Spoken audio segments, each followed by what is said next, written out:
आता तिला काही झालं तर आणि पोलीस केस होईल. काय करू? ती तर रोजच माझ्या घरी येत होती. Oh my God, oh my God. काय करू, काय करू? पोलीस तसं तर काही करू शकणार नाही माझं, पण भाई. आता पुढे कोणाला फोन करू, कोणाला फोन करू? भाईला? नाही नाही. मग कोणाला? मग कोणाला? Kinjal baby, think fast, think fast. भाईला करू का? नाही नाही. मग कोणाला? करणलाच करते. हां, करण. हे ठीक राहील. तो हे सगळे बरोबर हँडल करेल. असं बोलून ती सारखी करणला फोनवर फोन करत होती. पण करण बाबू काय फोन उचलत नव्हते. तो तर लॅपटॉपवर आपल्या विरजाचे कॉलेजमध्ये लपून छपून वेगवेगळ्या अँगलने काढलेले फोटो बघण्यात मग्न होता. कानात हेडफोन, समोर विरजाचे सुंदर सुंदर फोटो, बॅकग्राऊंडला सुमधूर संगीत. वा, काय माहोल होता. एकदम मस्त. खूप वेळ झाला त्या रोमॅन्टिक वातावरणातून जरा करणबाबू कॉफी घेण्यासाठी आपल्या बेडवरून उठले होते की त्याने बाजूचा आपला मोबाईल बघितला. मोबाईल लाईट अप झाला होता. त्याने सहजच म्हणून मोबाईल बघितला तर त्यावर किंजल बेबीचे 20 ते 30 मिस्ड कॉल होते. करण जरा दचकलाच. एवढं काय झालं हिला एवढ्या रात्री एवढे सारे कॉल करायला? तो एकदम टेन्शनमध्ये आला. त्याने तिला परतून कॉल केला. करण, बेबी काय झालं एवढे सगळे कॉल करायला? Are you okay? Anything serious? I got in so much tension. Do you want me to come over there बच्चा? Where is big bro? Kinjal, no no no, don't come over here. I am personally okay. मला काही झालं नाही रे. अरे ती आपल्या कॉलेजमध्ये आहे ना, ती डाऊन मार्केट. तिचा काहीतरी इश्यू झाला आहे. अरे असं काय करतोस? तू पण तर होतास की पार्टीमध्ये जेव्हा भाई त्याच्या गार्डसोबत आला होता तिथे. करणला खूप राग आलेला किंजलचा विरजाला डाऊन मार्केट म्हटल्याचा. पण सध्या विरजा कुठल्या संकटात आहे ते जाणून घेणं जास्त महत्त्वाचं होतं त्याच्यासाठी. तो किंजलला मध्येच थांबवत बोलला. करण, हो पण तिचं काय? ती आली नाही तर घरी गेली असेल ना? तिचं काय झालं? किंजल, अरे नाही ना, ती महाराणी घरी गेलीच नाही. कॉलेज सुटल्यानंतर परस्पर गायबच झाली. आता तिची आई शोधते तिला. मगाशीच फोन आला होता त्याचा. विरजा कुठे आहे म्हणे माझी. आता मी कुठून देऊ हिची मुलगी हिला? स्वतःच्या मुलीला नीट सांभाळता येत नाही का या बाईला? करण, करण ऐक ना, मला भीती वाटते रे. तिला काही झालं तर नसेल ना? I mean rape, murder, something like that, kidnapping. Karan, Viraja गायब आहे हे ऐकूनच सुन्न झाला होता. त्याला पुढचं काही ऐकू गेलंच नाही. पण जेव्हा किंजल विरजाबाबत उलटसुलट काही बाई बरळायला लागली त्याला तिचा भयंकर राग आला आणि तो तिला चक्क ओरडला. किंजल बेबी तर शॉकच झाली. हे काय होतंय आज माझ्या बाबतीत? जो तो मलाच का ओरडतोय आज? ते पण त्या झोपडपट्टीमुळे? आधी बाई अन आता करण. त्या विचारांनी ती तशी फोनवरच रडायला लागली. तसा करण जरा शांत झाला आणि तिला समजवायला लागला. करण, सॉरी ना, I am sorry, really sorry.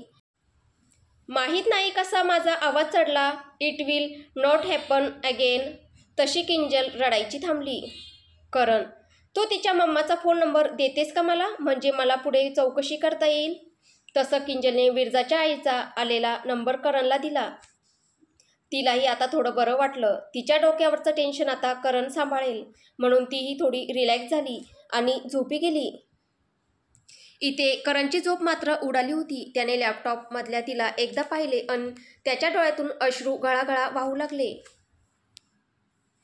इतके दिवस ती फक्त त्याला आवडायची, पण आज तिच्या नाहीसे होण्यावरून त्याला तिच्यावरच्या प्रेमाची पहिली जाणीव झाली.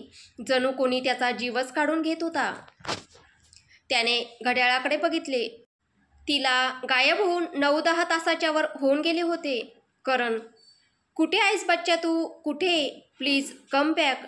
डोळ्यातले अश्रू कसेबसे सावरत वेळ न दवडता करण रात्रीच्या त्या अवेळी बाईक घेऊन विरजाला शोधायला बाहेर पडला.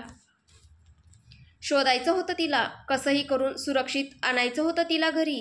त्याच्या राज्यात सुरक्षित ठेवायचं होतं तिला आणि परत कधीच कुठेच जाऊ द्यायचं नव्हतं तिला. आपल्या हृदयाच्या कुपीत बंदिस्त करून ठेवायचं होतं तिला. प्रेम प्रेम म्हणजे हेच आहे आणि ते फक्त तिच्यासाठीच. यापुढे तुला कुठल्याही संकटात पडू देणार नाही मी विरजा. मी तुझ्यावरची सगळी संकट स्वतःवर घेईल मी. त्यावेळीच त्याने तिला मनोमन वचन देऊन टाकले. I will always protect you baby.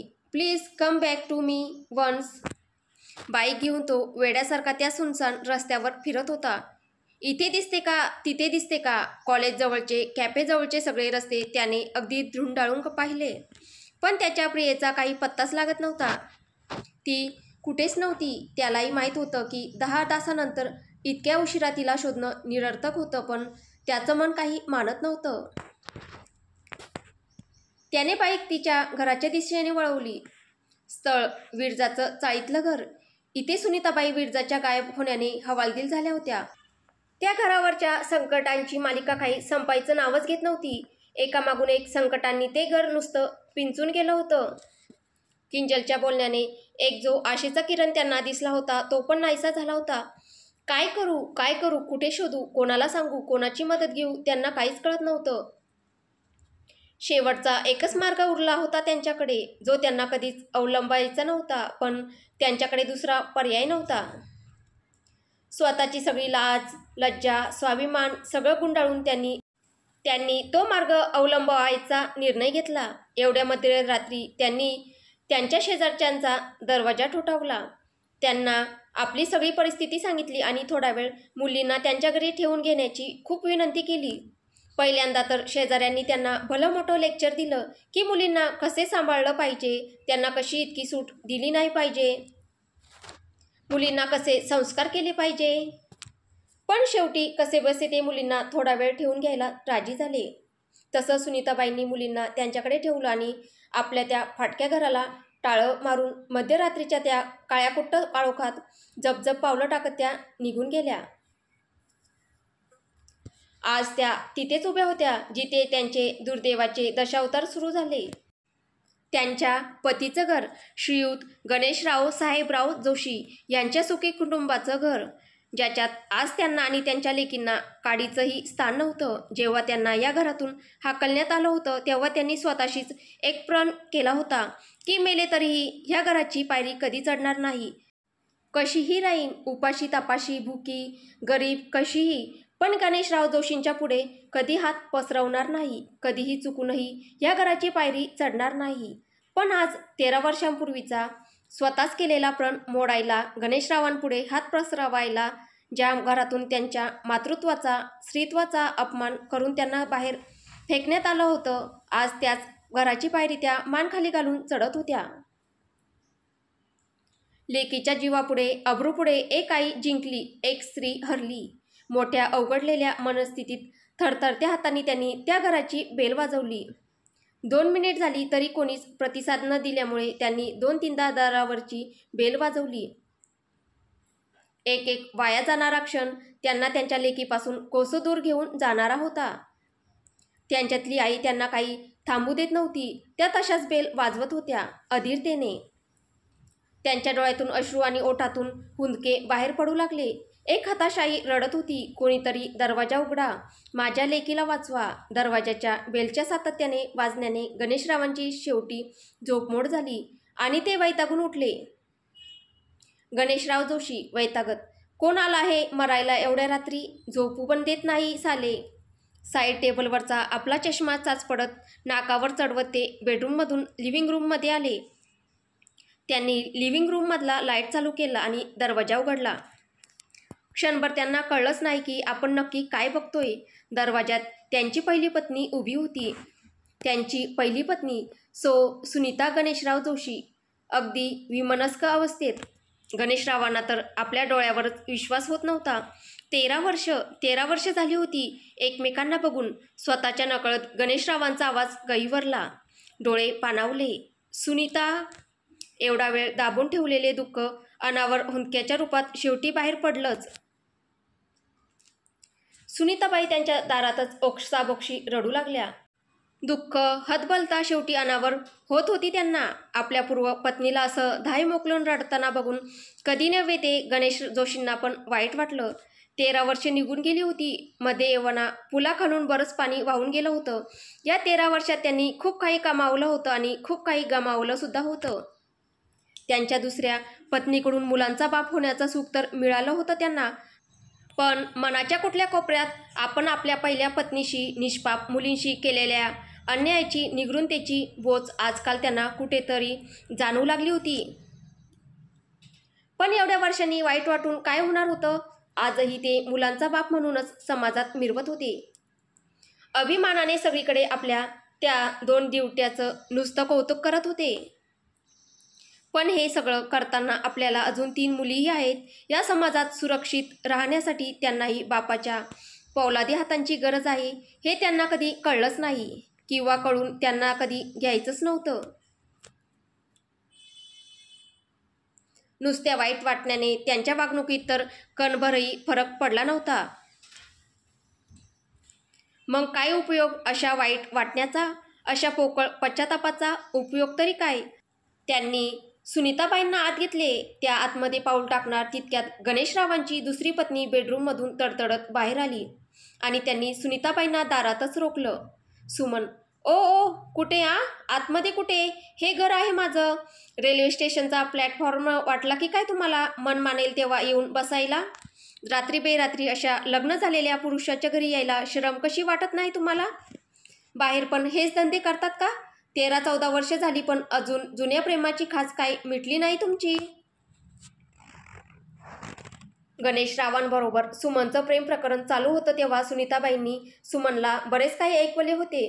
Suman आज त्याचेच बरोबर उट्टे काढत होती. सुनीताबाईने सुमनकडे बघितले तशी सुमन गडबडली. कारण कितीही झालं तरी खरं हेच होतं की सुमनमुळेच सुनीताबाईंचा संसार उद्ध्वस्त झाला होता. गणेशराव आजही गप्प होते. सुनीताबाई, मी तुमच्या संसारात विघ्न घालायला नाही आले बाई. नाही, आता मला त्याची काही इच्छा उरली आहे. सुनीताबाई गणेशरावांकडे बघत, अहो, मी आपल्या मुलीसाठी येथे आली आहे. आपली विरजा, तुमची लाडकी परी गायब आहे हो. काल संध्याकाळपासून 11-11:30ला घरी येते बाळ आपलं, पण आज घरीच नाही आलं हो. तिच्या मैत्रिणीकडे विचारलं तर ती बोलली कॉलेजनंतर ती कुठे दिसलीच नाही.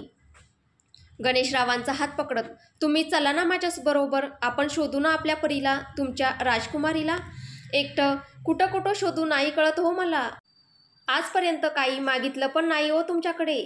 तुमचं सगळं वागणं सहन केलं. आज गरज आहे हो आम्हाला सगळ्यांना तुमची. प्लीज चला ना माझ्याबरोबर आपल्या पिल्ल्याला शोधायला. कुठे भेदरून बसलं असेल ते. आई आई म्हणून हाक मारीत असेल ग माझं पिल्लू. प्लीज चला ना, आपण शोधूया ना आपल्या विरजाला. आणूया ना आपल्या पिल्लाला परत घरी. पदर पसरते पण नाही म्हणू नका please please please please. Viraja गायब झाली आहे हे ऐकून गणेशरावही अस्वस्थ झाले. कितीही केलं तरी ती त्यांचं पहिलं मुलं होती. तिला अंगाखांद्यावर खेळवलं होतं त्यांनी. मुलाच्या लालसेपायी त्यांनी तिच्याकडे जरूर दुर्लक्ष केलं होतं, पण तो मायेचा शेवटचा कमकुवत धागा अजूनही कुठेतरी बाकी होता. कधी नव्हे ते आपल्या पहिल्या पत्नी आणि मुलींच्या चिंतेने ग्रासले होते. ते पण सुनीताबाईंचा हात पकडून नेसत्या वस्त्रानिशी घराबाहेर पडणार होते विरजाला शोधायला. पण तेवढ्यात सुमनने त्यांना रोखलं. सुमन रागाने, हा पकडा हात, मारा मिठ्या. यासाठीच लग्न करून आणलं होतं मला. आता हेच बघायचं बाकी राहिलं होतं. या बाईला तिचा संसार काही सांभाळता आला नाही आणि आता ही माझा संसार उधळायला आली आहे. सुमनने पुढे जाऊन गणेशरावांचा हात सुनीताबाईंच्या हातातून खचकन ओढून काढला. गणेशराव, अगं पण सुमन, माझी मुलगी सुमती. हो, आता तीच तुमची मुलगी आणि हीच तुमची बायको. ते आतमध्ये झोपलेले मुलगे तर तुमचे कोणीच नाहीत ना. मी पण कुणीच नाही. आता हेच तुमचे सगळे काही, तुमचं कुटुंब. आम्हाला सोडून त्या रस्त्यावर एवढे मुलगे जन्माला घालून तुमच्या घराण्याला वंशाचा दिवा देऊन आज काय मिळाले मला तर हे बघायला. यापेक्षा मीच माझी मुलंच हे घर सोडून जातो, नाहीतर आम्ही जीवच देतो म्हणजे तुम्ही सुटाल. सुमन गणेशरावांना निर्वाणीचं बोलते. तुम्ही जर ह्या बाईबरोबर आज गेलात ना तर माझं मेलेलं तोंड बघाल. मी आज इथे आत्ताच्या आता आत्महत्या करेन, सांगून ठेवते. गणेशराव, अगं पण सुमन, माझी मुलगी गायब आहे ग, सापडत नाही आहे. तिला शोधायला नको का जायला? मी लगेच येतो परत शोधून. सुमन, गेली असेल ती कोणाचा हात पकडून. अशा मुलींचे यार कमी असतात का? जशी आई तशी मुलगी. तसे गणेशराव तिच्यावर ओरडले. कितीही केलं तरी त्यांना आपल्या मुली आणि पत्नीचा चारित्र्याबद्दल चांगलंच माहीत होतं. अगदी निर्मळ गंगेसारखं पवित्र स्वच्छ होतं. चारित्र्य तर त्यांचं खराब होतं, म्हणून आज त्यांच्या प्रथम पत्नीला मुलींना हे दिवस बघायला लागत होते. सुमन तशी जोरजोराने रडायलाच लागते. सुमन रडत, मी मरतेच, आता मला जगायचेच नाही. मी जीवच देते, आता मी मरतेच, आता मी जिवंतच राहत नाही. असं म्हणून सुमन मोठमोठ्याने रडत रडत किचनमध्ये पळते. किचनमध्ये गेल्यावर अचानक आपल्या रडण्याचा सूर बदलत स्वतःशीच बोलते. सुमन, अरे हे आले का नाही वाचवायला मला अजून? कुठे तडमडले ते म्हातारा म्हातारी? अरे या ना मला वाचवायला. जसे गणेशराव किचनमध्ये आले तसे सुमनने आगपेटी शोधायची नाटकं सुरू केली. भोकाड पसरलं. आपल्या रडण्याचा सूर बदलला. मोठमोठ्याने आक्रोश करू लागली. गणेशरावांना काही सुचेना. त्यांनी सुमनच्या हातातली काडीपेटी खचकन काढून घेतली आणि तिला पटकन किचनमधून बाहेर आणलं. सुमन तशी गणेशरावांना बिलगून रडू लागली. गणेशरावांनी तसे सुनीताबाईंकडे बघितले.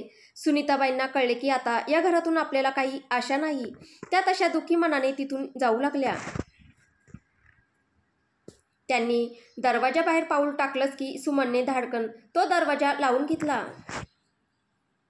सुनीताबाई अश्रुपूर्ण नयनांनी एकदा त्या धाडकन बंद केलेल्या दरवाजाकडे बघत होत्या आणि दुसऱ्या क्षणी तिथून निघून गेल्या. रात्री 3-3:30 वाजता ती एकटी बाई आपल्या मुलीला शोधायला त्या सुनसान रस्त्यावर एकटी फिरत होती. आईचं काळीज आपल्या लेकराशिवाय कसं राहणार होतं? सगळ्याच जगाने तोंड फिरवलं तरी ती कशी आपल्या लेकराला एकटं सोडू शकत होती? ती फिरत होती या रस्त्यावरून त्या रस्त्यावर. आपल्या पोटचा गोळा मिळेल, कुठेतरी दिसेल ह्या आशेने 1-1.5 तास झाला त्या तिच्या कॉलेजच्या कॅफेजवळच्या रस्त्यांवर भटकत होत्या. अगदी त्यांनी कचराकुंडीतही बघितलं. कोणी तिला मारून तर फेकून दिलं नाही ना या विचाराने धडधडत्या अंतकरणाने माऊली त्या कचऱ्याकुंड्या, ते काळोखे कोपरे सगळं बघत होती. आणि विरजा तिथे नाही मिळाल्यावर अश्रुपूर्ण नयनांनी देवाचे लाख लाख आभार मानत होती ती बिचारी. दुसरं होतं तरी काय तिच्या हातात? तेवढ्यात त्यांच्याजवळ एक बाईक येऊन उभी राहिली. तशा सुनीताबाई दचकल्याच आणि घाबरून 4 पावलं मागे सरकल्या. करण बाईकवरून खाली उतरला. करण, मी करण जाधव, विरजाच्या कॉलेजमधला, विरजाचा मित्र. ते विरजा हरवली आहे असं कळल्यावर तिला शोधायला बाहेर पडलो. तुम्ही विरजाच्या आई ना? एकदा बघितलं होतं तुम्हाला विरजाबरोबर.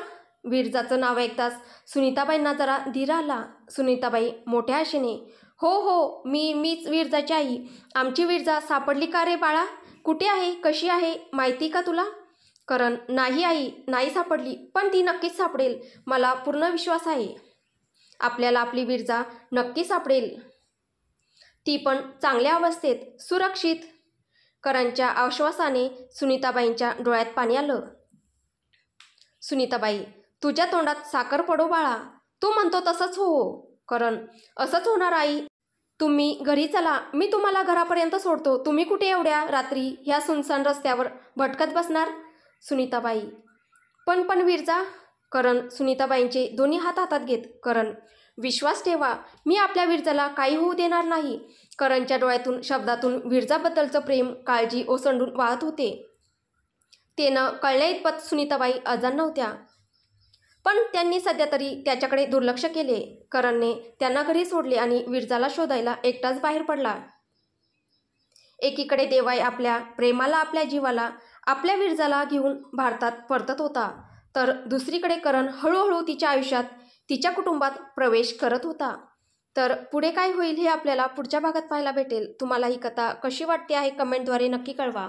आणि कथा आवडत असेल तर व्हिडिओला लाईक करा, शेअर करा आणि या कथेचे पुढील भाग ऐकण्यासाठी आपल्या चॅनलला सबस्क्राईब करा. धन्यवाद.